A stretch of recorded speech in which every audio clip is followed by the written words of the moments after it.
Les Pays-Bas regorgent de sites magnifiques, mais aussi d'animaux. Aujourd'hui, nous partons avec Sony à la recherche du martin-pêcheur. Sony nous a prêté le nouveau 400-800 pour capturer cette petite créature de manière grandiose. Aujourd'hui, nous sommes en Gueldre, où nous avons loué une cabane à oiseaux.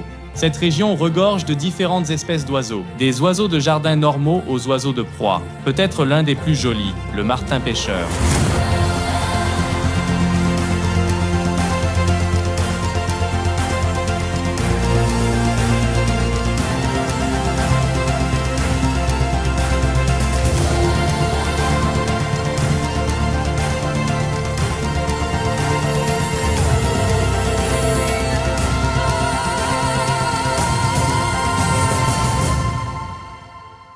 Je vais déposer des graines et des noyaux pour les petits oiseaux. Et j'ai aussi des épingles à oiseaux. J'étale du beurre de cacahuète sur les troncs d'arbres pour qu'ils puissent se régaler. Le soleil vient de là, nous allons donc les mettre ici. Un peu éparpillés, un peu ici. Depuis le nichoir, nous avons vu que c'est un très bel endroit. S'ils sont ici et nous les photographions là-bas, le fond est d'un beau vert. Les oiseaux noirs se voient bien sur la photo, car le contraste est très élevé.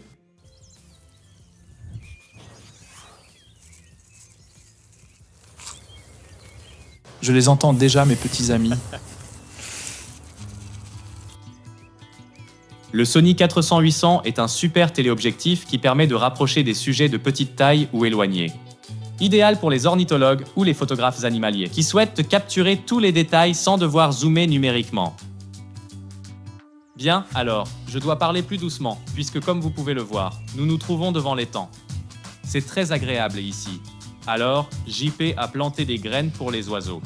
Alors, il est maintenant temps d'attendre un peu. Pour l'instant, nous devons rester calmes et faire attention. Avec le Sony 400-800, nous allons prendre des photos vraiment géniales aujourd'hui. Sony a également ajouté une stabilisation d'image à cet objectif. Les chances d'obtenir une photo nette sont encore plus grandes. Oui, il existe une directive pour la prise de vue avec un téléobjectif. En fait, à savoir, une vitesse d'obturation égale au nombre de millimètres de son objectif. Si on photographie à 500 mm, on règle la vitesse d'obturation sur 5 centièmes de seconde. Mais tout dépend bien sûr de ce qu'on souhaite faire. Normalement, on le fait pour un enregistrement manuel. On utilise un trépied de table pour que la caméra soit complètement immobile. Cela permet une vitesse d'obturation plus longue. Photographiez-vous des oiseaux qui se déplacent très vite, comme des moineaux?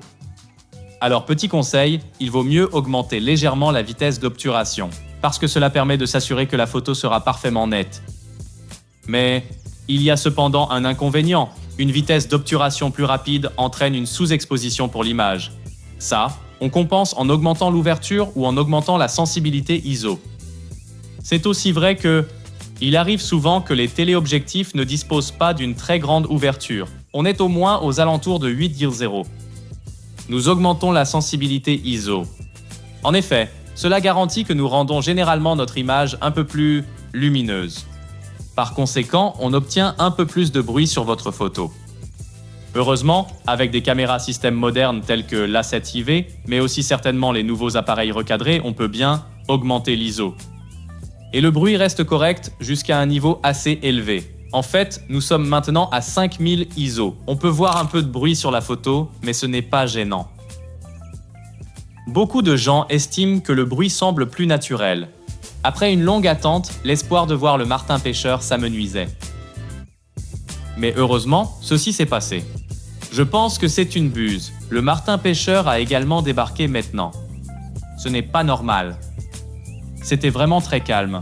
Nous pensions déjà qu'il n'y aurait plus de martin-pêcheur. Jette un coup d'œil. Regarde! Le martin-pêcheur est un très petit oiseau. Avec les 800 mm de la caméra, on peut zoomer complètement et c'est sur tout l'écran. On voit également le soleil tomber. C'est réel, il était encore là. C'est tout, mais nous l'avons vu. La buse est toujours posée sur ce tronc. Elle est encore là. Voyons si j'arrive à la mettre dans le cadre. Regardez. Une des caractéristiques plus intéressantes est la mise au point manuelle à plein temps. Et que fait-elle? Eh bien, la mise au point manuelle essaie de faire la mise au point sur ce qu'on veut photographier. Parfois, une brindille gêne ou l'arrière-plan attire l'attention. Avec la mise au point manuelle à plein temps, on peut améliorer la mise au point automatique. On peut tourner la bague de mise au point. Ainsi, on peut décaler la netteté vers l'arrière ou vers l'avant. Alors, l'autofocus le capte ensuite à cet endroit. Dans ce type de situation, cela fait gagner du temps.